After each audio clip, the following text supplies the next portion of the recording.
তখন থেকে মহারাজ কি লিখছেন খাতায়? মনে হচ্ছে সকাল থেকে চিন্তা ওনার মাথায়। হ্যাঁ, তাই মনে হচ্ছে। আমাদের সাথে কোনো কথাই বলছেন না, শুধু লিখে চলেছেন। একজন মানুষ মনোযোগ দিয়ে কাজ করছেন আর তোমরা ক্রমাগত বকে চলেছো। না, আসলে মহারাজ কি কারণে চিন্তিত সেটা জানতে না পারলে আমাদেরও চিন্তা হয় বই কি। হুম অর্থ বুঝলে, অর্থ। রাজকোষের অবস্থা খুবই খারাপ। আর সামনেই তো শিবরাত্রি পুজো। কিভাবে যে কি হবে কিছুই বুঝতে পারছি না। মহারাজ, এরকম হলে এবারে কিভাবে পুজো হবে? শিবরাত্রির পুজোয় তো অনেক খরচ। এত লোকজন আসেন, তাদের জন্য ভোগের প্রসাদের ব্যবস্থা করা তো মুখের কথা নয়। এবার তোমাদের সবাইকে দায়িত্ব নিতে হবে। আমরা সবাই। কি দায়িত্ব মহারাজ? আমি গতকাল তোমাদের রানীমার সাথে এই ব্যাপারে কথা বলেছি। রানীমা কি বললেন মহারাজ? দেখো, তোমরা সব সভাসদেরা যদি মুক্ত হস্তে দান করো আর রাজকোষ থেকেও যতটা সম্ভব অর্থ সাহায্য দিয়ে এবারে পুজো এবং ভোগের আয়োজন তাহলে সুসম্পন্ন করা যাবে। দানের চেয়ে বড় পুণ্যকর্ম আর কি আছে? যে সভাসদ সবচেয়ে বেশি দান করবে তাকে পরে কিছু অর্থ সাম্মানিক হিসেবে দেওয়া হবে। আচ্ছা মহারাজ। তাহলে আজ রাজসভার আলোচনা এইটুকুই রইল, বাকি কথা পরে হবে। বলি গিন্নি, আমি খুব সমস্যার মধ্যে আছি বুঝলে। হ্যাঁ, তোমার তো অর্থের টান ধরলেই আমার কথা মনে পড়ে গো। কি করে বুঝলে? বাবা, বুঝবো না? এতদিন ধরে তোমার সাথে সংসার করছি, তাও বুঝবো না? আমি কি আজকাল আর তোমার কাছে চাই বলো? আমার মা আমার নাম রেখেছিল পার্বতী, আর বলেছিল দেখিস তুই ভগবান শিবের মতন বর পাবি। তোমাকে পেয়েছি, কিন্তু সাথে পেয়েছি অভাব। হ্যাঁ, সে যতই অভাব হোক, মন্ত্রী মশাইয়ের মতো স্বভাব তো নষ্ট করিনি গিন্নি। সেই জন্যেই তো তোমার সংসারে পড়ে আছি গো, নইলে কবে এই চাল চুলোহীন সংসার ছেড়ে চলে যেতুম। হ্যাঁ, বলছি শোনো না, এই কিছু মোহরের খুব দরকার। এবার মন্দিরে শিবরাত্রির পুজো হবে, কিন্তু মহারাজ তেমন খরচ করতে পারবেন না। তাই কি? তাই আমাদের সব সভাসদদের বলেছেন দান করবার জন্য। এই দেখো, আমার যা গয়নাগাটি ছিল সবই তো বন্ধক রাখা আছে, নইলে বলতাম। আরে বাবা, সে তো জানি, কিন্তু আর কোনো উপায় নেই। কি বলি বলো তো? দেখি কি করা যায়। আরে বাবা রে বাবা, এত চিন্তা ভাবনা না করে বাবা মহাদেবের ওপর ভরসা রাখো গো, উনি কোনো একটা পথ দেখাবেন। দেখো, দেখা যাক গিন্নি, উনি এখন আমার আশা ভরসা।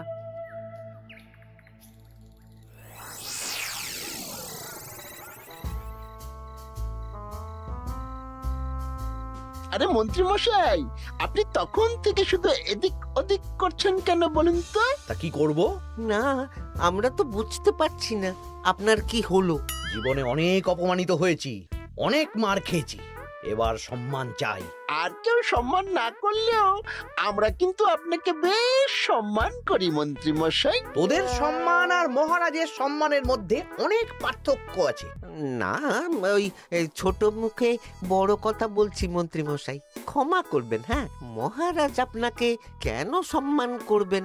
সামনে শিবরাত্রি, প্রত্যেক বছরের মতন এবছরেও গ্রামের মন্দিরে রাজবাড়ির তত্ত্বাবধানে পুজো হবে, আর সেই পুজোয় আমাকে দান করতে হবে। তা করুন, আপনার কি অর্থের অভাব নাকি? আরে বাবা, সব অর্থ দিয়েই তো তোদের গিন্নিমার গয়না বানিয়ে দিয়েছি, আমার হাতে আর আছে কই? ও, এই সামান্য ব্যাপার।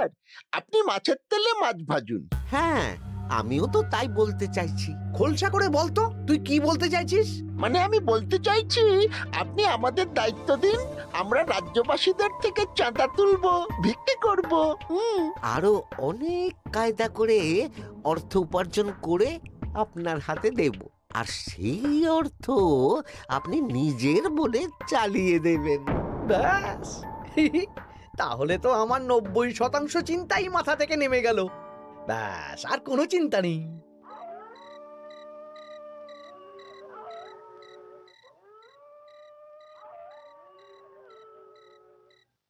কি গো, এত রাত হয়ে গেল, এখনো ঘুমোচ্ছ না কেন বলো তো? হ্যাঁ, খুব চিন্তা হচ্ছে গো গিন্নি।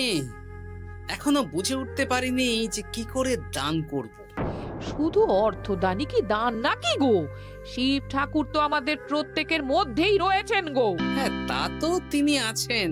তুমি বরং ভক্তদের সহযোগিতা করো। পুজোর দিন ভক্তরা দূর থেকে যাতে মন্দিরে আসতে পারে সেই ব্যবস্থা করো। মন্দির প্রাঙ্গণ পরিষ্কার পরিচ্ছন্ন রাখো। হ্যাঁ, ঠিক বলেছো গিন্নি, এটা তুমি ঠিক বলেছো।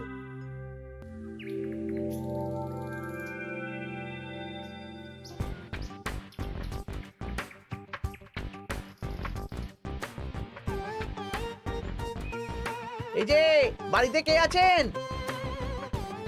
মন্ত্রী মশাই বলুন। তা প্রত্যেক বছরের মতন এই বছরেও তো শিবরাত্রি উপলক্ষে মন্দিরে পুজো হচ্ছে, জানেন তো? হ্যাঁ, সে তো জানি, কিন্তু আমার গিন্নির পায়ে এত ব্যথা যে এবারে আর জল ঢালতে যেতে পারবে বলে তো মনে হয় না। তাতে কি, আপনি দান করুন, বাবা দূর থেকে আশীর্বাদ দিয়ে দেবেন। দান? তা কিসের দান? এত ধুমধাম করে পুজো হবে, তার দান। এ কি, এতদিন ধরে মন্দিরে তো দান দেওয়ার কোনো ব্যাপার ছিল না। এবার আছে। দান করা সবচেয়ে বড় ধর্ম। আহ, আমরা বুড়ো বুড়ি খুব অল্প অর্থে সংসার চালাই। আমাদের ছেলে যেটুকু পাঠায় তা দিয়েই চালাই। আমরা আর কি দান করব মন্ত্রী মশাই? দরকার হলে কদিন না খেয়ে থাকবেন, বাবার নামে উপোস করবেন, আর যে দান করবে না আমি তাকে এই রাজ্যে থাকতে দেব না। ওরে বাবা রে, দিচ্ছি দিচ্ছি দিচ্ছি। আর শুনুন, এই দানের ব্যাপারটা যেন 5 কান না হয়, নইলে কিন্তু।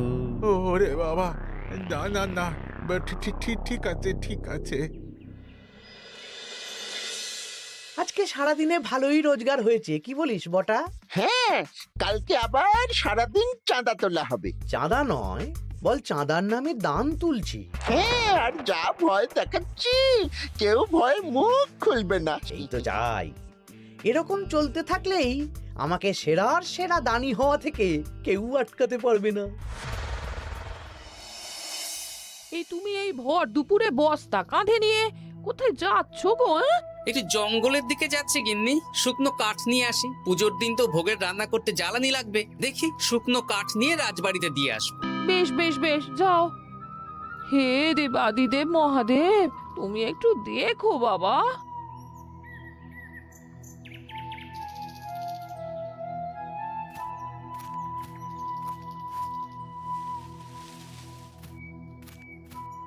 আরে আরে, নগেন খুঁড়ো না, এই সময় কাঠ কুড়োচ্ছ কেন? কি আর করব গোপাল, কাঠ কুড়িয়ে নিয়ে যাচ্ছি, এবার এগুলো হাটে বেচবো। সে কি গো, তোমার ছেলে তো শহরে চাকরি করে বলেছিলে, এ মাসে সে অর্থ পাঠায়নি? সে তো পাঠিয়েছিল বাবা, কিন্তু আর ভাগ্যের পরিহাস, কি বলবো বলো। কি হয়েছে, কোনো সমস্যা নাকি? না না না, সমস্যার কথা জানানো যাবে না, জানালেই আমাদের বিপদ। আরে কি হলো, চুপ কেন? কি গো খুড়ো, কিছু বলো। কাউকে বলবে না তো বাবা? না না, বলো না, আমি কাউকে বলবো না, আমাকে বিশ্বাস করতে পারো। আসলে আজকে সকালে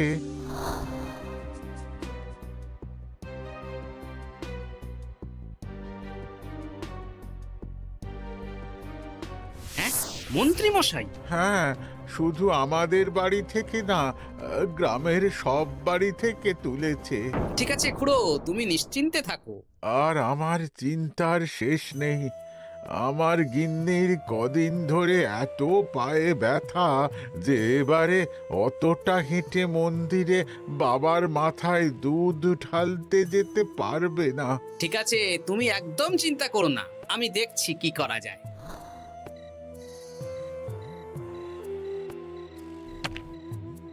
প্রহরী, এটা ভাড়ার ঘরে রেখে দিয়ে এসো। বলো গোপাল দিয়েছে, ভোগ রান্নার সময় জ্বালানি লাগবে তো, তাই এই কাঠ দিয়ে গেলাম।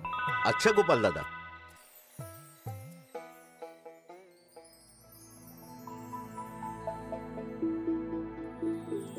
তারপর সবাই কিছু অর্থের যোগান করতে পারলে মহারাজ, আমি 5 মোহর অর্থ সাহায্য করতে চাই। আমিও 5 মোহর মহারাজ। বেশ। গোপাল, মহারাজ, এখন আমার হাত একদম খালি, তাই আমি অন্যভাবে সহযোগিতা করার চেষ্টা করছি। কিরকম? এই তো গতকাল আমি 1 বস্তা কাঠ দিয়ে গিয়েছি, আজকে আরো দেব। তারপর আগামীকাল মন্দির চত্বর পরিষ্কার করব, আগাছা পরিষ্কার করব, পুজোর দিন ভিড় সামলাবো, যারা দূর থেকে আসবে তাদের একটা গরুর গাড়ি করে নিয়ে আসবো। আচ্ছা, বেশ বেশ, কর। মন্ত্রী, মহারাজ, এই নিন। এতে 200 মোহর আছে, আমি আরো দান করব, আপনি কোনো চিন্তা করবেন না মহারাজ।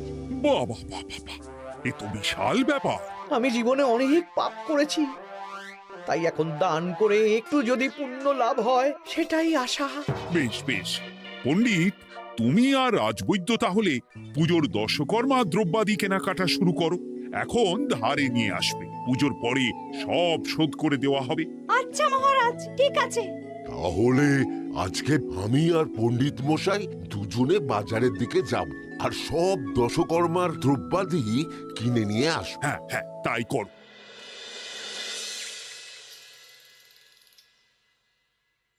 এই ঘটা পুঁটির বাবা একটা কানা করিও চাঁদা দেয়নি। হ্যাঁ, আমার মাথায় একটা বুদ্ধি আছে। কি বুদ্ধি? দেখ, ওদের বাড়ির বাইরে একটা শাড়ি ঝুলছে। শাড়িটা দেখে খুব একটা ওই পুরানো মনে হচ্ছে না। ওটা হাত সাফাই করে বাজারে বেচে যা অর্থ পাবো সেটাই মন্ত্রী মশাইকে দেব, তাই তো? একদম তাই।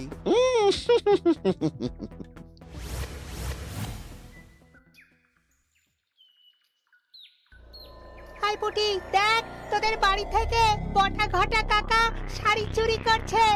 হ্যাঁ তাই তো। ন্যাপলা, ওরে বাবা রে, মরে গেলাম রে, ওরে মরে গেলাম। পালাও পালাও পালাও, উড়ি বাবা। এই কি হয়েছে রে? চিৎকার করছিস কেন? আর বটা ওভাবে পালালো কেন? এই বটা বটা কাকা ওই পুটির মায়ের শাড়ি চুরি করে পালাচ্ছিল, আমরা ধরে ফেলেছি। সাব্বাস, এই তো চাই। তার মানে মন্ত্রী মশাই এখন দান করার জন্য চুরিও করাচ্ছে। বাহ! কি ভাবছো গোপাল দাদা? না, কিছু না। আচ্ছা পুটির বাবা, তোমাদের বাড়ি মন্ত্রী মশাই চাঁদা তুলতে আসেননি? এসেছিলেন তো, কিন্তু আমি বলে দিয়েছি আমি পারবো না। নিজেদের বীজ ধান কেনার অর্থ নেই, চাঁদা দেবো কি করে? আচ্ছা, এই ব্যাপার, এবার বুঝতে পেরেছি। অনেক ভয় দেখালেন, চমকালেন, কিন্তু কিচ্ছু দিইনি। তাই বটা ঘটা চুরি করতে এসেছি, বুঝেছি। বেশ, এই সাবধানে থেকো। কিভাবে যে সংসার চালাবো? শোনো পুটির বাবা, তুমি এক কাজ করো। বলো। জঙ্গলে অনেক ধুত্র গাছ, আকন্দ গাছ আছে। তুমি পুজোর দিন সকাল থেকে মন্দিরের কাছে একটা ফুল মালা বেলপাতার দোকান দাও। এটা ভালো বুদ্ধি দিয়েছো। আমি তো এখন মন্দির প্রাঙ্গণ সাফ সাফাই করতে যাচ্ছি, আমি বরং কাজের ফাঁকে তোমার জন্য একটা ছাউনি দিয়ে মন্দিরের কাছে দোকান বানিয়ে দেব। তাহলে তো খুবই ভালো হয়। এই পুটি, তোরাও আমার সাথে চল, হাতে হাতে সাহায্য করবি। চল চল চল। চলো গোপাল দাদু।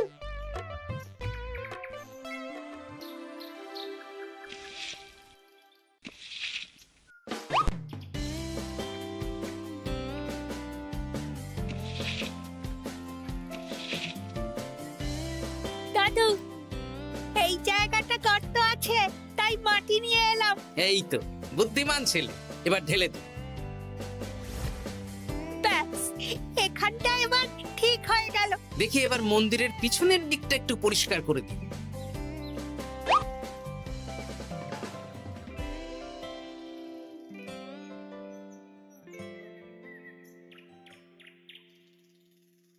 জয় মহাদেব। কি কিসের আওয়াজ হলো? হ্যাঁ দাদু, কিরকম একটা টং করে আওয়াজ হলো। দেখি তো। আরে বাবা, এটা ঘোড়া মনে হচ্ছে। হ্যাঁ তাই তো মনে হচ্ছে। জয় মহাদেব। বের করো বের করো। এই তো।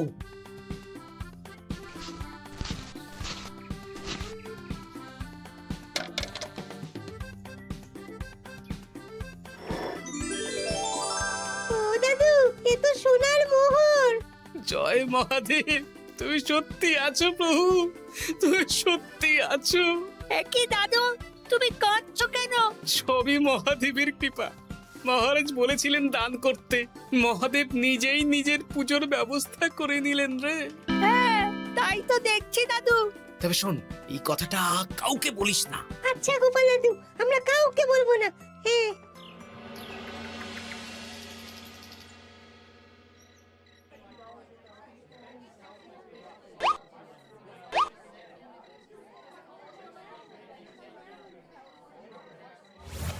এবার আগামীকাল পুজো।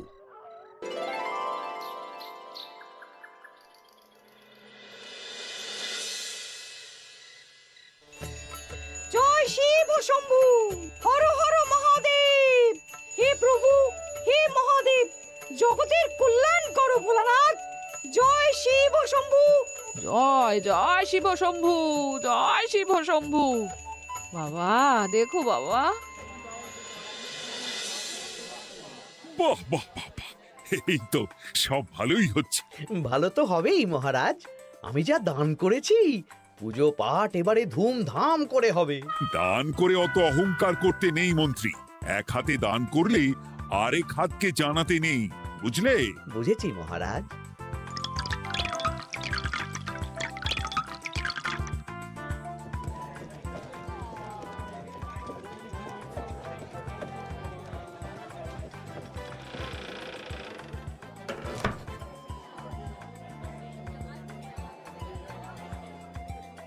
আসুন খুড়িমা, আপনি আসুন।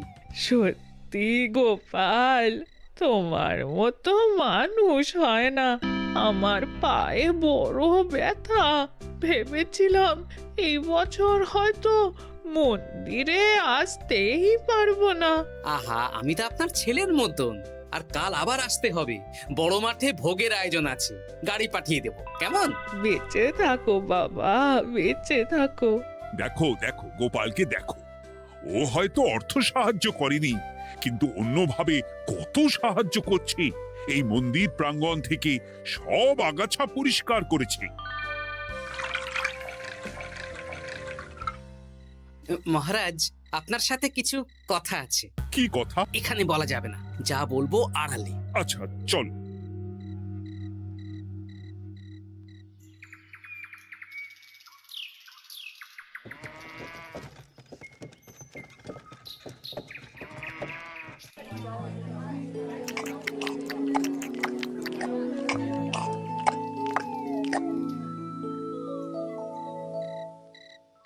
আজ সান্ধ্য সভায় সবাইকে আমি ডাকলাম, তার একটাই কারণ। কি কারণ মহারাজ? কি বলবেন আজ?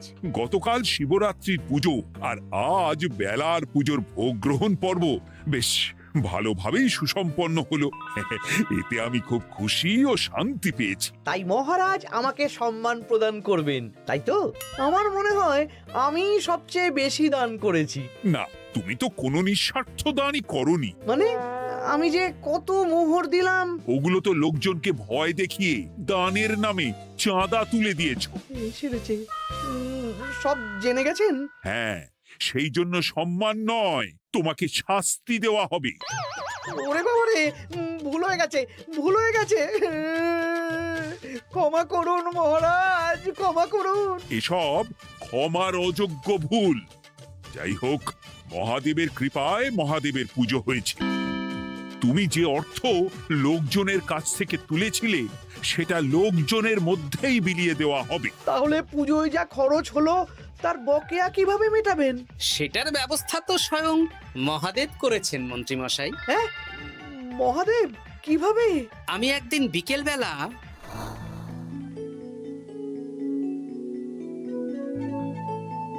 ওরে বাবা, এক ঘোড়া সোনার মোহর। হ্যাঁ, এক ঘোড়া সব মহারাজকে দিয়ে দিয়েছি। আর এই দান সংক্রান্ত যে অর্থ সাম্মানিকের কথা বলেছিলাম তা পাবে গোপাল। ধন্যবাদ মহারাজ। তবে মন্ত্রীমশাই যে অর্থ লোকজনের কাছ থেকে বলপূর্বক তুলেছেন সেটা দিয়ে গরিব চাষি ভাইদের বীজ কেনার অর্থ দান করা হবে। আর মহাদেবের কৃপায় যে এক খড়া মোহর পাওয়া গেছে তা দিয়ে বকেয়া মেটানো হবে। সাবাস গোপাল, সাবাস। এই না হলে আমার গোপাল। সাধু সাধু। আর মন্ত্রীমশাইকে কি করা হবে? ওকে কাল শাস্তি দেওয়া হবে।